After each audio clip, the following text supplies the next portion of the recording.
وعلى آلك وأصحابك يا سيدي يا خاتم النبيين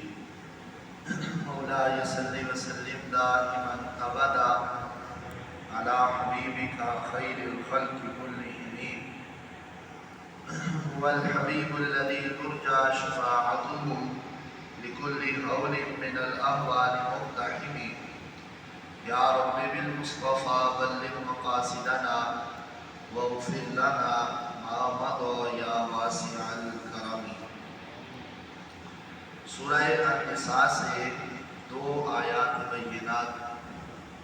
تلاوت کی ہیں۔ اللہ خالق کائنات جل مجدہ الکریم ارشاد فرماتا ہے وَرَفَعْنَا فَوْقَهُمُ الطُّورَ بِمِيثَاقِهِمْ، اور ہم نے ان کے اوپر طور پہاڑ کو بلند کیا، بِمِيثَاقِهِمْ، ان سے پختہ عہد لینے کے لیے، وَقُلْنَا لَهُمْ،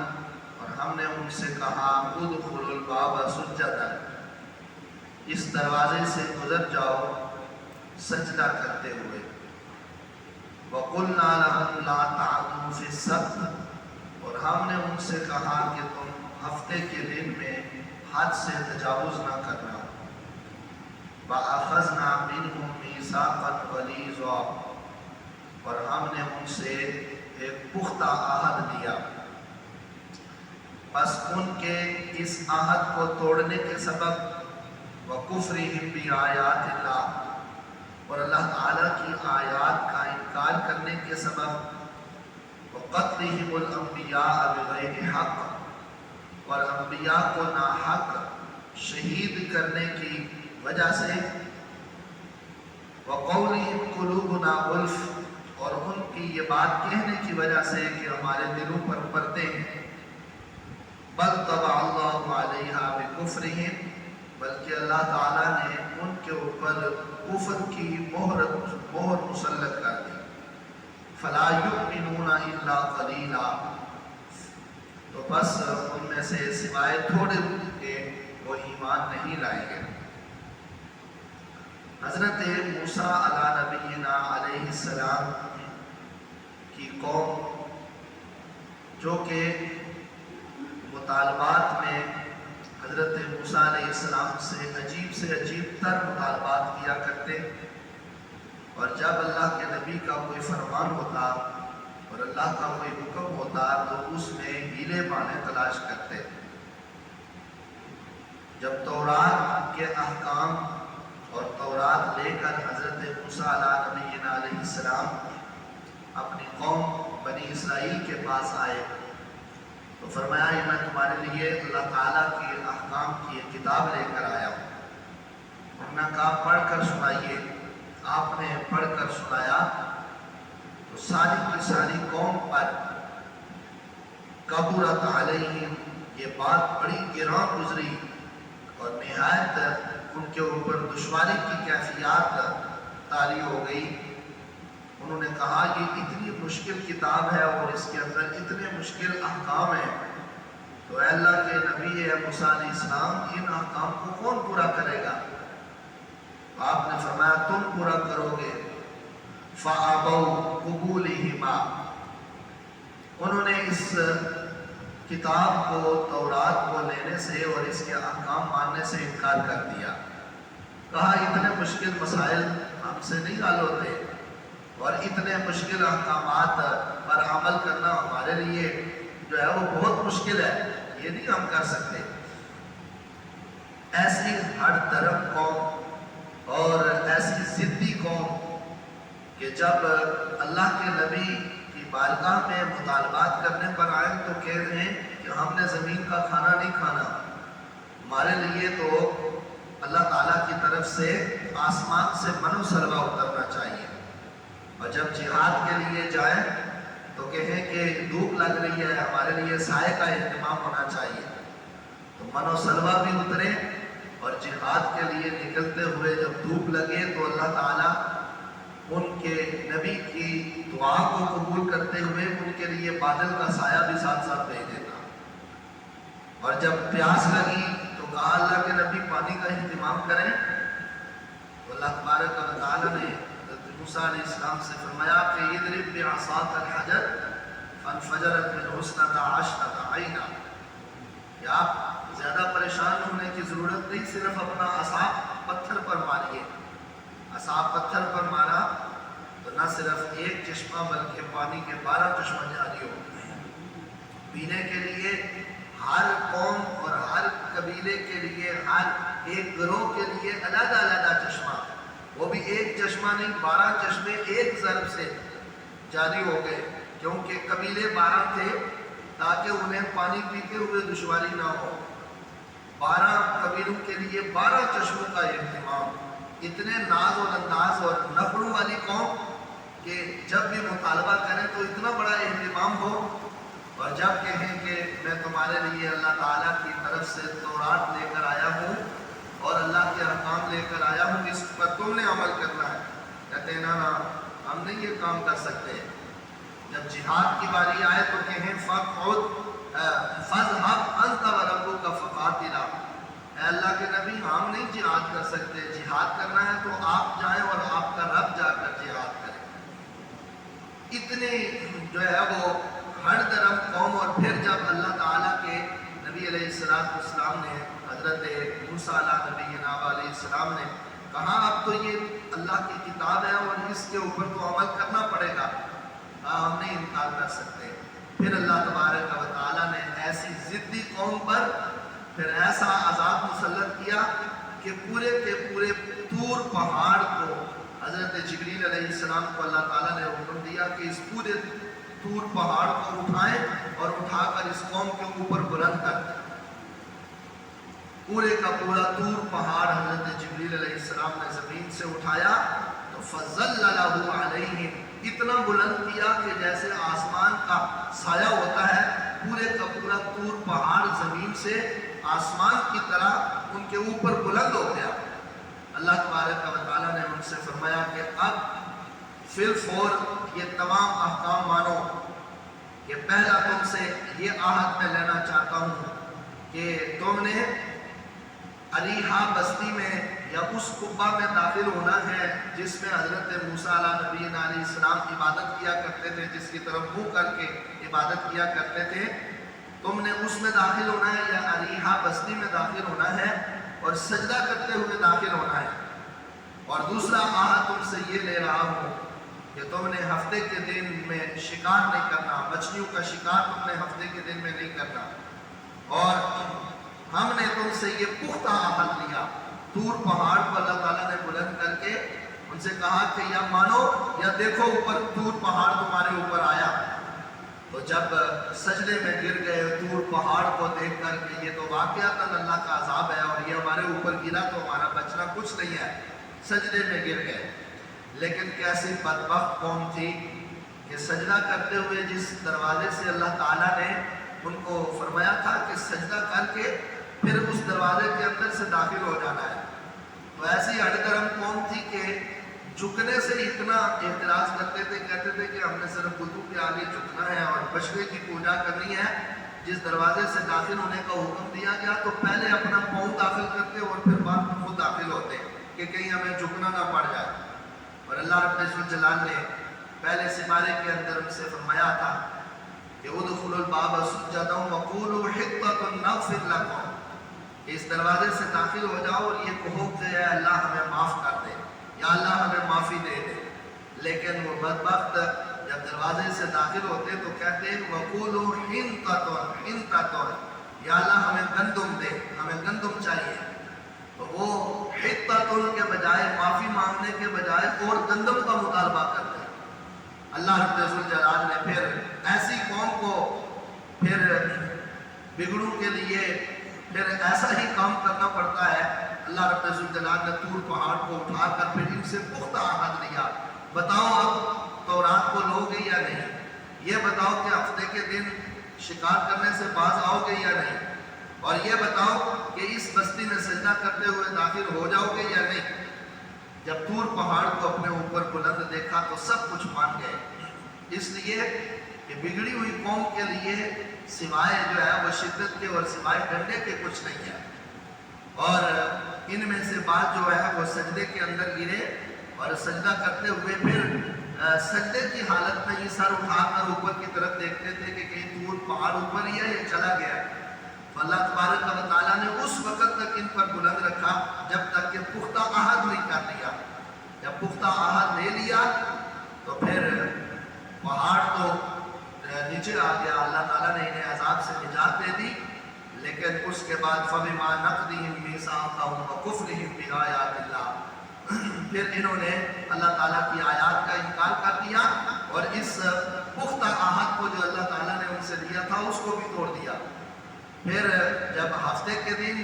مچھلیوں کے شکار سے منع کیا گیا تھا کہ ہفتے کے دن تم نے مچھلیوں کا شکار نہیں کرنا، تو کہتے ٹھیک ہے ہفتے کے دن ہم شکار نہیں کرتے کیا اس سے پہلے دنوں کے اندر سمندر سے چھوٹی چھوٹی جو ہے وہ نہریں بنا کر اپنی بستیوں کی طرف لے آتے اور کہتے دیکھو اللہ نے سمندر سے مچھلیاں پکڑنے سے منع کیا ہے نا، جو نہروں کی طرف خود بخود ہمارے گھروں کی طرف آ جاتی ہیں ان کو تو ہم پکڑ سکتے ہیں. ایسی قوم حضرت موسیٰ علیہ السلام کی قوم تھی اور اتنے ناز اور انداز اٹھانے کے باوجود بھی پھر بھی عہد اور معاہدے کو توڑتے رہے اور ذلت اور رسوائی جو ہے وہ ان کا مقدر بنتی رہی. اور ادھر ہمارے آقا مولا صلی اللہ علیہ وآلہ وسلم کی امت اور حضور علیہ السلام کی قوم کا عالم کیا ہے کہ جنہیں پیٹ بھر کر کھانا میسر نہیں ہے اور ایک ایک کھجور کے اوپر تین صحابہ غزوہ تبوک کے موقع پر گزارا کرتے رہے. ایک چوس کر دوسرے کو دے دیتا، وہ چوس کر تیسرے کو دے دیتا، یہاں تک کہ پانی کی اس قدر غزوے کے دوران پانی کی شدت محسوس ہوئی تو دیکھا کہ برتن خالی ہو چکے ہیں، مشکلیں خالی ہو چکے ہیں. صحابہ اکرام نے اپنی سواریوں کو، اپنے اونٹوں کو ذبح کیا اور ان کی اوجریوں سے پانی نچوڑ کر صحابہ نے پیا. لیکن ایک مرتبہ بھی حضور کی بارگاہ میں یہ شکایت نہیں کی کہ اللہ کے نبی ہمیں دشمنوں سے لڑانے کے لیے لے کے تو جا رہے ہیں، ہمیں پانی کا تو ہمارا بندوبست کریں، ہمارے کھانے کا تو بندوبست کریں. ایک مرتبہ بھی اللہ کے نبی علیہ السلام کی بارگاہ میں مطالبہ نہیں کیا. اور یہی صبح قیامت تک نبی پاک علیہ السلام کی امت کی ایک پہچان ہے کہ یؤمنون بالغیب ویقیمون الصلاۃ، جو غیب پر ایمان لانے والے ہیں اور نماز کو قائم کرنے والے ہیں. غیب پر ایمان لانے والے اس طرح کہ ان کو اگر اللہ تبارک و تعالیٰ کی طرف سے یہ حکم دیا گیا کہ تم نے نماز پڑھنی ہے اور اگر نماز نہیں پڑھو گے تو پھر دوزخ میں داخل ہو جاؤ گے، تو دوزخ کو دیکھا نہیں لیکن پھر بھی ڈر رہے. اللہ تبارک و تعالیٰ کو واحد اور یکتا ماننے کو حکم دیا گیا تو پھر فور ماننے کے لیے تیار ہے. ذرا برابر بھی انکار نہیں ہے، ذرا برابر بھی کوئی مطالبہ نہیں ہے کہ یا اللہ پہلے یہ ہو تو پھر ہم یہ کریں گے. نبی پاک علیہ السلام نے فرمایا یہ صرف اور صرف اللہ تعالیٰ نے میری امت کو یہ خصوصیت عطا فرمائی ہوئی ہے. نہ صحابہ اکرام رضوان اللہ تعالیٰ علیہ مجمعین نے کوئی مطالبہ کیا اپنی زندگیوں میں اور نہ ہی صبح قیامت تک رسول کریم علیہ السلام کی امت کوئی مطالبہ کرے گی کہ اللہ ہمیں یہ دے پہلے تو پھر ہم آپ پر عمل کریں گے. لیکن ایک بات اس سے ضرور ثابت ہوتی ہے کہ بگڑی ہوئی قوم کے لیے جب تک ان کے اوپر ویسی ہی شدت نہ اختیار کر دی جائے اور ویسا ہی ڈنڈا ان کے اوپر نہ اٹھایا جائے وہ کبھی بگڑی ہوئی قوم جو ہے وہ سیدھی نہیں ہو سکتی. حضرت سیدنا فاروق اعظم 36 لاکھ مربع میل زمین پر حکومت کی آپ نے اور آپ کے دور خلافت کے اندر جو ہے کیا مجال ہے کہ کسی کا کوئی حق غصب کر لے، کسی کے اوپر کوئی ظلم کر لے. وہ وجہ کیا تھی کہ آپ نے اپنا درہ فاروقی جو ہے وہ ہر وقت اپنے ساتھ رکھا ہوتا تھا. جب قومیں بگڑنے پر آ جائے تو پھر ڈنڈے کی ضرورت ہوتی ہے. آج دین اسلام سے دور ہو کر اور شریعت اسلامیہ سے دور ہو کر جب لوگوں سے یہ کہا جائے کہ شریعت کا یہ مسئلہ ہے، قرآن کا یہ فیصلہ ہے، رسول کریم علیہ السلام کا یہ فرمان ہے، نہیں اسلام کے اندر اتنی شدت تو نہیں ہے، اسلام کے اندر اتنا جبر نہیں ہے. اسلام تو جو ہے وہ بڑا آسانی والا مذہب ہے. اب ان سے یہ پوچھا جائے کہ جب قومیں قرآن و سنت پر اور اللہ کے نبی کے احکام پر عمل نہ کریں تو کیا ان کے اوپر طور پہاڑ کو اٹھایا نہیں گیا؟ اللہ نے اٹھا کر فرمایا مانتے ہو کہ نہیں مانتے، سیدھے ہوتے ہو یا نہیں ہوتے؟ تو سب نے کہا یا اللہ مانتے ہیں.